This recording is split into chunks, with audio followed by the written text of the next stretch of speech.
안녕하세요. 인하대병원 영양팀입니다. 이번 영상에서는 위절제 수술 후 식사요법이라는 주제로 준비했습니다. 위절제 수술 후에는 위의 저장 기능이 적어지기 때문에 최소 6개월 정도의 적응 시간이 필요합니다. 처음 3개월 동안에는 위절제 후 식사요법을 지켜주셔야 하고 3개월 이후에는 평소대로 섭취하면 됩니다. 그럼 이제 하나씩 알아볼까요? 먼저 식사는 조금씩 자주 섭취합니다. 위를 전체 또는 일부분을 제거하면 위의 크기가 줄어들고 소화가 잘 안 됩니다. 따라서 식사는 하루에 6번에서 9번 이상 나누어 소량씩 천천히 먹는 것이 좋습니다. 그리고 좋은 영양 상태 유지를 위해 한 가지 식품이 아닌 여러 가지 식품을 골고루 먹는 것이 중요합니다. 오른쪽에 있는 식품 구성 자전거를 잘 활용하여 색깔별로 섭취하는 것이 좋습니다. 특히 빠른 회복을 위해서는 맵기 단백질 반찬을 꼭 섭취해야 합니다. 단백질 반찬의 종류는 고기, 생선, 계란, 두부, 해산물 등 다양합니다. 맵기니 한 두 가지는 꼭 섭취해주세요. 그럼 식사 진행 순서에 대해 알아볼까요? 수술 후 하루 이틀 정도는 미음을 섭취합니다. 그리고 약 한 달간 죽을 섭취하고 식사에 대한 적응도가 양호하면 진밥도 번갈아 섭취하여도 됩니다. 한 달 후에는 밥을 섭취하고 서서히 식사량을 늘리는 것이 중요합니다. 수술 후 한 달 동안 식사 예시를 보여드리겠습니다. 흰죽보다는 부드러운 영양죽으로 섭취하고 국물은 적게 섭취하는 것이 좋습니다. 단백질 반찬은 계란찜처럼 부드럽게 조리하고 생채소는 익혀서 나물로 섭취합니다. 이렇게 맵기 골고루 섭취하여 좋은 영양 상태를 유지하고 한 달 동안은 모든 식품을 부드럽게 조리하여 섭취해야 합니다. 그럼 한 달이 지난 후에는 어떻게 먹어야 할까요? 마찬가지로 맵기니 골고루 섭취하는 것이 가장 중요하고 자극적이고 딱딱한 식품은 주의해야 합니다. 어렵지 않으시죠?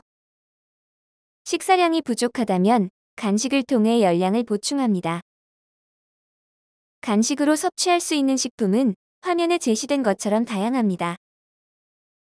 하지만 설사가 생기는 경우에는 유제품을 섭취하지 않는 것이 좋습니다. 이외에도 환자용 식품, 하모닐란 앤커버가 있습니다. 음식을 섭취하기 힘들거나 영양 보충이 필요한 경우에 식사를 전적으로 대신하거나 간식으로 섭취할 수 있으니 적극적으로 활용해 보세요.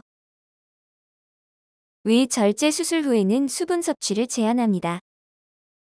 국물을 포함하여 물은 하루 5컵에서 6컵 사이로 섭취하는 것이 좋습니다. 그리고 식사 중에는 수분 섭취를 줄이고 한 번에 벌컥벌컥 섭취하지 않고 소량씩 나누어 마셔야 합니다.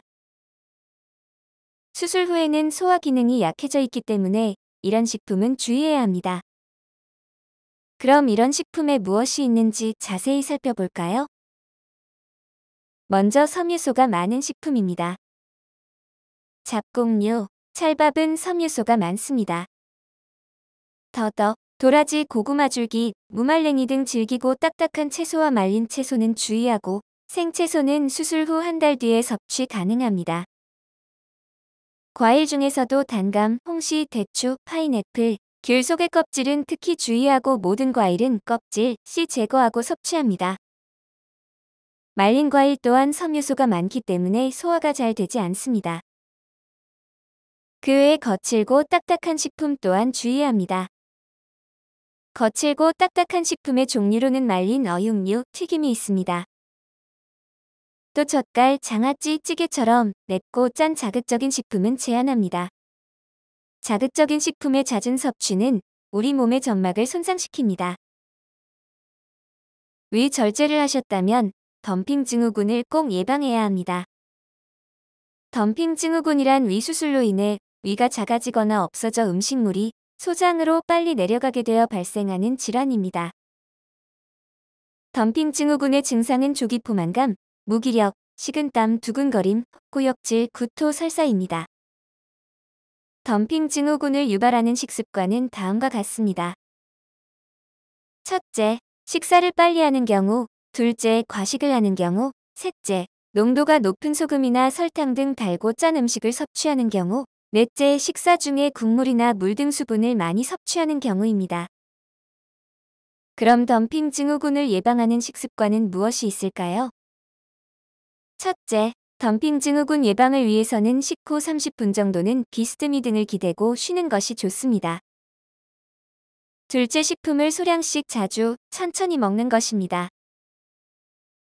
이렇게 3개월간의 식사요법을 마치고 그 이후에는 어떻게 먹어야 할지 알아보겠습니다. 식품 구성 자전거를 이용하여 자유롭게 섭취하면 됩니다. 식품 구성 자전거란 식품의 종류와 영양소 구성에 따라 곡류, 고기, 생선, 계란, 콩류, 유제품류, 채소류, 과일류로 나뉩니다.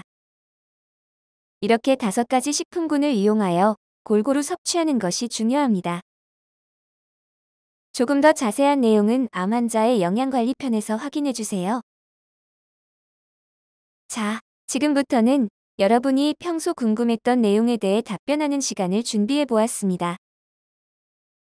첫 번째, 과연 맵고 짠 음식이 위암을 유발할까요? 대한위암학회에서는 짠 음식은 위암과 관련이 많다고 합니다. 최근 연구에 따르면 음식을 짜게 먹는 사람이 싱겁게 먹는 사람에 비해 위암이 30% 더 많이 발생하는 것으로 보고되었습니다. 짠 음식이 위점막의 방어막을 약하게 위염을 더 쉽게 유발하고 헬리코박터균이 침투해 있다면 암을 유발하는 염증이 쉽게 발생합니다. 다음은 육류 섭취에 대한 오해를 풀도록 하겠습니다. 육류 자체가 위암의 발생을 높인다는 근거는 아직까지 없습니다.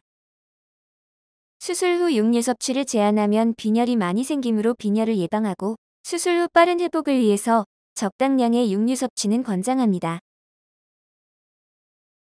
다만 직화로 불에 굽거나 훈제한 음식은 발암물질이 생길 수 있으므로 팬에 볶거나 수육 또는 찜의 형태로 드시도록 합니다.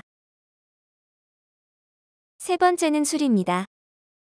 알코올 섭취 후 발생하는 아세트알데히드와 같은 성분들이 위점막에 독성 작용을 할 것으로 추정되며 잦은 음주로 인해 위점막이 손상될 경우 발암물질에 자주 노출되어 위암 발생을 증가시킬 수 있습니다. 네 번째, 개고기에 대해 알아볼까요? 많은 분들이 개고기를 섭취하시는데 개고기의 경우 좋은 단백질 공급원이 될 수 있으므로 특별히 제한할 필요는 없으나 위생적인 도축과 유통 과정을 거치지 않은 경우가 있을 수 있어 주의해야 합니다. 굳이 먹어야 하는 경우는 게소주나 향신료를 많이 사용하는 보신탕보다는 수육 형태의 살코기 위주로 섭취하는 것이 좋습니다. 마지막으로 감 섭취와 관련된 내용입니다. 수술 직후에는 감의 섭취를 가급적 피하도록 하고 있습니다. 수술 후에는 남아있는 위의 기능 저하로 음식 배출 지연이 흔히 발생하는데 이때 감의 탄닌 성분이 위산과 음식의 섬유질과 합쳐져 단단한 위석이 잘 생기는 것으로 알려져 있습니다. 따라서 감을 먹을 때는 한 번에 많은 양을 먹지 말고 탄닌이 많아 떫은 맛이 나는 가운데 부분과 씨 주위 부위는 먹지 않는 것이 좋습니다. 위를 모두 절제했다면 감 섭취를 제한할 필요가 없다는 의견도 있습니다. 감사합니다.